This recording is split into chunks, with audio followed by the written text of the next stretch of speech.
पूज्य गुरुजी ने कहा है, अगर कभी भी मौका लग जाए और पितृपक्ष महीने की दशमी तिथि मंगलवार को पड़ जाए तो आप लोगों को 5 हरे मूंग के दाने वाला उपाय तो अवश्य ही करना चाहिए। इन दोनों का संयोग बहुत ही कम आता है। और दोस्तों, पूज्य गुरुजी ने अपनी शिव महापुराण की कथा में बताया है, इस दिन आपको 5 हरे मूंग के दाने वाला उपाय तो अवश्य ही करना चाहिए, क्योंकि ऐसा दिन पूरे साल में सिर्फ एक ही बार आता है। और दोस्तों, आप सभी लोग जानते हो कि मंगलवार का अगर सबसे बड़ा कोई उपाय है तो वो 5 हरे मूंग के दाने वाला उपाय है। तो दोस्तों, इस मंगलवार के दिन आप लोगों को इस 5 हरे मूंग के दाने वाले उपाय को जरूर करना है।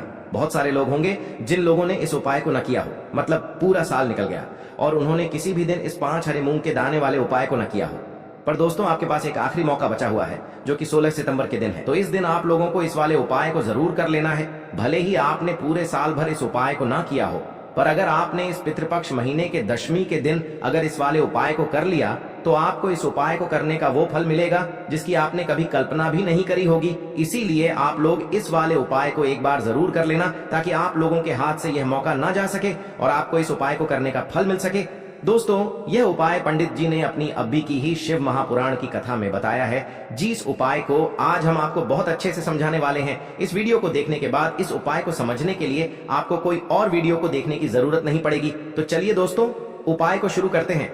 देखिए, यह इस श्राद्ध महीने के मंगलवार के दिन यह इतना खास होता है, इतना महत्वपूर्ण होता है। देखा गया है कभी कभी बड़े बड़े पूजा पाठ अनुष्ठान से जो मनोकामना पूर्ण नहीं होते, वो इस श्राद्ध महीने के दशमी के दिन एक छोटे से उपाय करने से ही आपकी मनोकामना पूर्ण हो जाती है। और बहुत सारे लोगों ने इस उपाय को किया भी है और उनको इस उपाय को करने का फल भी जरूर मिला है।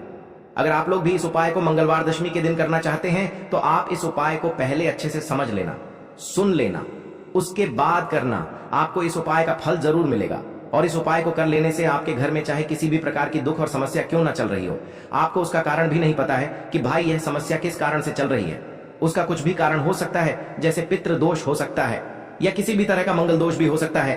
तो इस दिन आप लोगों को यह वाला उपाय कर लेना है। यह एक ऐसा उपाय है जिस उपाय को अगर किसी विशेष दिन पर किया जाए तो भाई उस विशेष दिन का जो है वह तो हमें मिलता ही मिलता है, पर हमने उस दिन पर इस उपाय को किया है तो हमें उससे भी बड़ा फल मिलता है और फल बहुत जल्दी मिलता है, क्योंकि आप इस उपाय को बहुत ही बड़े और विशेष दिन पर कर रहे हो।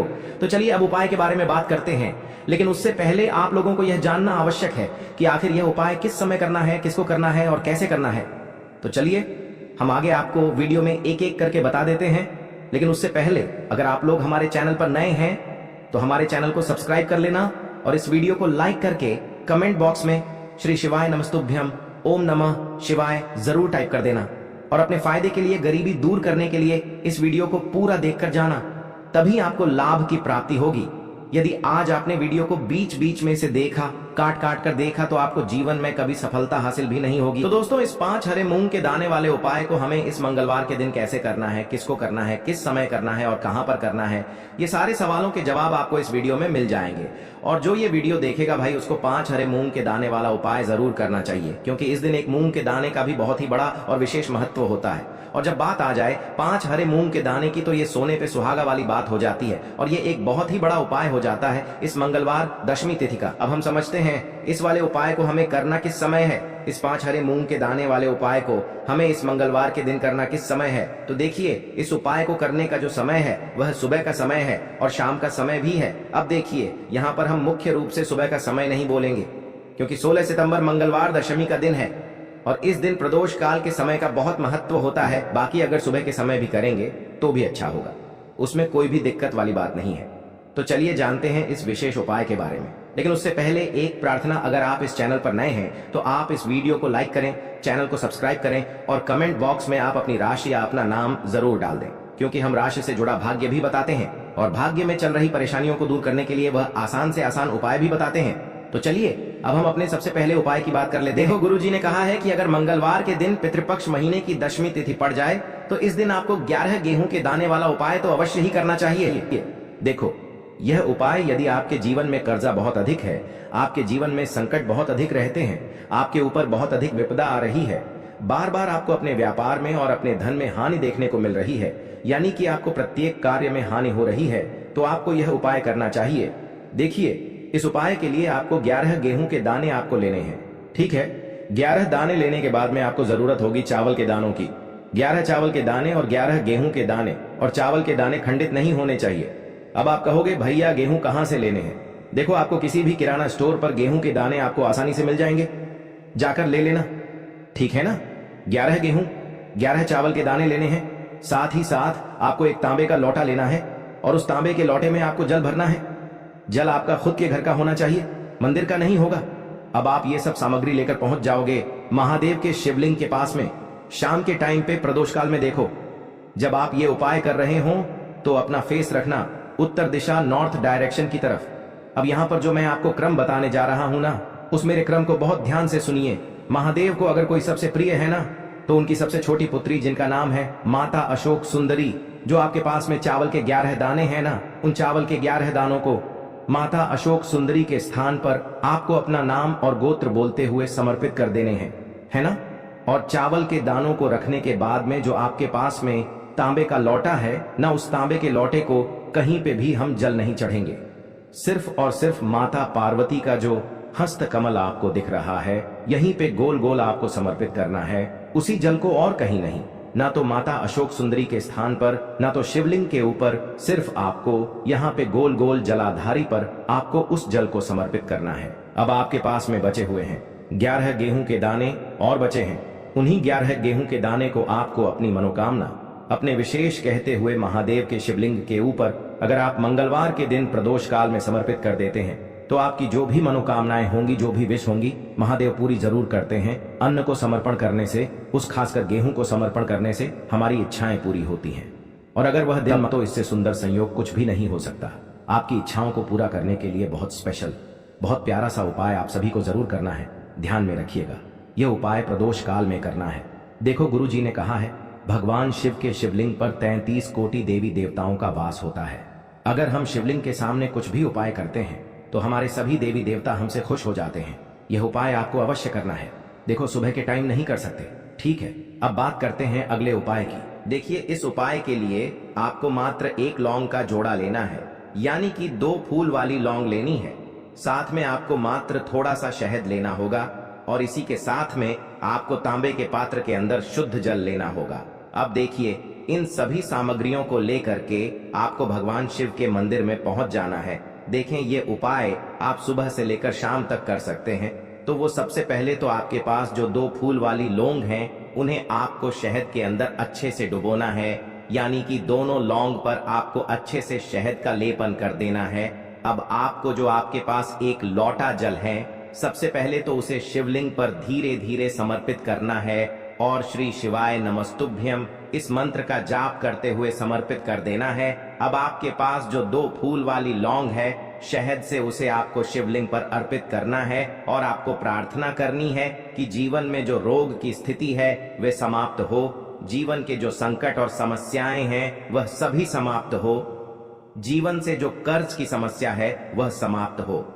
इस प्रकार से प्रार्थना करते हुए यह जो 2 फूल वाली लौंग ही शहद संयुक्त, इससे आपको शिवलिंग पर अर्पित कर देनी है। आपकी जो भी समस्या होगी इस मंगलवार के दिन अवश्य ही समाप्त हो जाएगी। तो इस प्रकार से आपको पहला उपाय करना है। अब हम बात कर लेते हैं दूसरे उपाय के बारे में। देखिए, देखो, यह उपाय आपके लिए सर्वश्रेष्ठ होने वाला है। देखिए, इस उपाय के लिए आपको मात्र 5 हरे मूंग के दाने आपको साबुत लेने हैं, खंडित नहीं होने चाहिए। इस बात का ध्यान रखें। और इसी के साथ मैं आपको एक तांबे के पात्र के अंदर अपने घर से शुद्ध जल ले लेना है। अब दोस्तों, इन सभी सामग्रियों को लेकर के आपको सीधे पहुंच जाना है भगवान शिव के मंदिर में। देखिए, इस उपाय को भी आप सुबह भी कर सकते हैं और शाम के समय में भी कर सकते हैं। देखिए, भगवान शिव के मंदिर में पहुंचने के बाद आपके पास जो 5 हरे मूंग हैं, उनमें से पहला जो हरा मूंग है, आपको शिवलिंग के सामने जो नंदी महाराज होते हैं और उनका जो पैर उठा हुआ होता है, वहां पर आपको पहला हरा मूंग समर्पित कर देना है और आपको ओम नमः शिवाय इस मंत्र का जाप कर लेना है। फिर आपको दूसरा हरा मूंग लेना है और शिवलिंग पर जो श्री गणेश जी वाला स्थान होता है, वहां पर आपको यह दूसरा हरा मूंग समर्पित कर देना है, यानी कि शिवलिंग के सीधे तरफ आपको यह दूसरा हरा मूंग समर्पित करना है। और फिर आपको ओम नम शिवाय या फिर श्री गणेशाय नम इस मंत्र का जाप कर लेना है। तीसरा हरा मूंग का दान आपको भगवान शिव की सबसे प्रिय पुत्री माता अशोक सुंदरी वाले स्थान पर समर्पित करना होगा।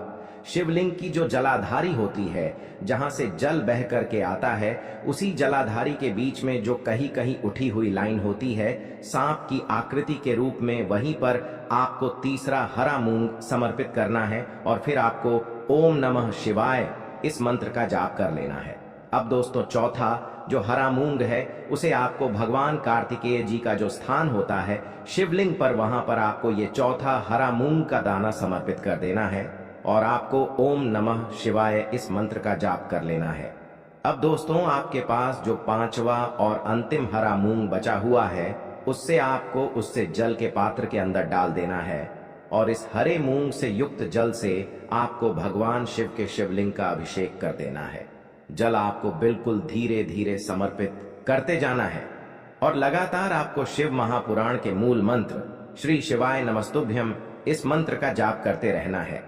फिर आपको शिवलिंग के सामने बैठकर, यदि आप अपने बच्चों के लिए ये उपाय कर रहे हैं, यदि आप अपने बच्चों की बुद्धि ज्ञान और विवेक के लिए उपाय कर रहे हैं, तो उसके लिए आपको प्रार्थना कर लेनी है, या फिर व्यापार में वृद्धि करने के लिए ये उपाय कर रहे हैं तो उसकी कामना करते हुए आपको प्रार्थना कर लेनी है, या फिर अपनी नौकरी के लिए कर रहे हैं, या फिर अपने इंटरव्यू के लिए, या फिर धन की प्राप्ति के लिए कर रहे हैं, जिस भी कामना के लिए आप उपाय कर रहे हैं उसे परिपूर्ण करने के लिए आपको महादेव से प्रार्थना कर लेनी है और फिर आपको वापस अपने घर आ जाना है।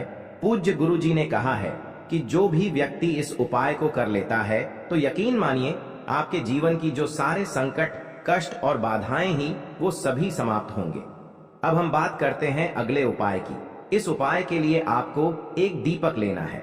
दीपक आप मिट्टी का भी ले सकते हैं और शुद्ध आटा मढ़कर उसका दीपक भी आप तैयार कर सकते हैं। दीपक के अंदर गोल बाती का प्रयोग करना है और दीपक के अंदर आपको शुद्ध घी का प्रयोग करना है। इसी के साथ मैं आपको मात्र एक फूल वाली लौंग लेनी होगी। अब यह एक दीपक और एक फूल वाली लौंग लेकर के सीधा आपको पहुंचना होगा बरगद के वृक्ष के वहां पर। देखिए सबसे पहले तो आपके पास जो एक फूल वाली लौंग है उससे आपको बरगद के वृक्ष की जड़ में समर्पित करना है। देखिए अगर आपके जीवन में कोई भी बड़ा संकट आने वाला है, कोई भी बड़ा कष्ट आने वाला है, तो वह इस उपाय के माध्यम से दूर होने वाला है। महादेव की विशेष कृपा रहेगी कि जो भी संकट आपके जीवन में आने वाला होगा वह भी दूर हो जाएगा। तो आपको एक लौंग समर्पित करनी है बरगद के वृक्ष की जड़ में और वहीं पर आपको जो है गोल बाती वाला दीपक जो आप लेकर के गए हैं उससे भी वहां पर प्रज्वलित कर देना है। वटकेश्वर महादेव का स्मरण करते हुए देखिए, जब भी आपको जीवन में इस साल लगने लगे कि आपके जीवन में कुछ भी अच्छा नहीं चल रहा है, तब भी आप कोई उपाय करना है तो इस प्रकार से आपको ये उपाय करना है। अब हम जान लेते हैं चौथे विशेष उपाय के बारे में। देखें, यदि आपके विवाह में, शादी में कोई भी समस्या आ रही है, यदि आपका जो कर्ज है वह दिन पर दिन बढ़ते ही जा रहा है, तो आपको ये चमत्कारी उपाय करना चाहिए। कोई भी समस्या अगर जीवन में है तो उसे दूर करने के लिए आप कोई उपाय करना चाहिए। मंगल दोष से जुड़ी हुई समस्या भी है तब भी आपको ये उपाय करना चाहिए। देखिए इस उपाय के लिए आपको एक तांबे के पात्र के अंदर अपने घर से शुद्ध जल लेना है और इसी के साथ में आपको एक चुटकी लाल चंदन लेना होगा। अब आपको क्या करना है कि जो लाल चंदन आपने लिया है उसे आपको उससे जल के पात्र के अंदर डाल देना है और ये जल्द जो है आपको लाल चंदन से युक्त तैयार कर लेना है और ये लाल चंदन से युक्त जल आपको भगवान शिव के मंदिर में लेकर के पहुंचना है। लेकिन ये उपाय भी आप सुबह से लेकर के शाम तक कर सकते हैं। अब दोस्तों ये जो लाल चंदन से युक्त जल है इससे आपको भगवान शिव के शिवलिंग पर धीरे धीरे अर्पित कर देना है और आपको लगातार श्री शिवाय नमस्तुभ्यम इस मंत्र का जाप करते रहना है। देखिए यदि आपके जीवन में विवाह से जुड़ी समस्या चल रही है तो आपको मंगलेश्वर महादेव का स्मरण करना है और जीवन में अधिक कर्ज की समस्या है तो आपको आरण मुक्तेश्वर महादेव का स्मरण करना है। देखना एक दिन आपकी सब तरह की समस्या जल्दी ही समाप्त हो जाएगी। तो इस प्रकार से आपको ये चौथा उपाय करना है। अब हम जान लेते हैं अंतिम और पांचवें उपाय के बारे में। देखिए मंगलवार का दिन है और हनुमान जी भगवान शिव के रुद्र अवतार हैं, तो यह उपाय और भी खास हो जाता है। तो ये जो उपाय है विशेषकर आपको हनुमान जी के वहां पर ही करना होगा। देखिए जब भी आपको ऐसा लगने लगे कि आपके जीवन में जो कर्ज है वह समाप्त ही नहीं हो पा रहा है, दिन प्रतिदिन बढ़ते ही जा रहा है। कष्ट जो है वह दिन प्रतिदिन बढ़ते ही जा रहे हैं, कष्ट जो है वह समाप्त ही नहीं हो पा रही है। यानी कि जीवन में जब भी कोई विपदा आती है, संकट आता है, तो हमें संकट मोचन हनुमान जी के मंदिर में जाना चाहिए। लेकिन यह उपाय बहुत ही खास है। इस उपाय के लिए आपको एक चौमुख दीपक तैयार करना होगा। आपको एक दीपक लेना है, दीपक के अंदर 4 बातियां लगानी है। देखो, बाती के लिए आपको मोली वाला धागा आता है कलावा का, उसकी भी बना सकते हैं, या फिर आप सफेद रुई की जो बत्तियां हैं उन्हें भी बना सकते हैं। अब आपको लेना है एक कटोरी सरसों का तेल, और अब इस दीपक के अंदर या तो आपको चमेली का तेल डालना है, या फिर जो आपने एक कटोरी सरसों का तेल लिया है उसमें आपको सरसों का तेल डालना है। और इसी के साथ में आपको मात्र एक फूल वाली लौंग भी लेनी है। देखिए, अब जो ये दीपक है और लौंग है, इन दोनों का आपको हनुमान जी के मंदिर में लेकर के पहुंचना है। अब सबसे पहले तो ये जो चौमुखी दीपक है, इसे आपको हनुमान जी के सामने प्रज्वलित करना है। दीपक को प्रज्वलित करने के बाद आपको वहीं पर एक बार हनुमान चालीसा का पाठ करना है, या फिर आप आरणमोचक मंगल स्तोत्र का पाठ भी कर सकते हैं। अब आपके पास जो एक फूल वाली लोग है, उनसे आपको अपने सीधे हाथ में रखना है। आपको प्रार्थना करनी है हनुमान जी से कि जीवन की जो भी संकट है, विपदा है, वो सभी आपकी कृपा से दूर हो। और ये जो एक लौंग है, इससे भी आपको उससे चौमुखी दीपक के अंदर डाल देनी है और अपनी मनोकामना बोल देना है। गुरु जी कहते हैं कि कुछ दिनों में ही आपकी सब मनोकामना पूरी हो जाएगी। तो इस प्रकार से ये सुंदर सा और सरल सा उपाय करना है। बात कर लेते हैं, जो कि है तुलसी जी के पत्तों का बहुत ही चमत्कारिक उपाय। देखिए,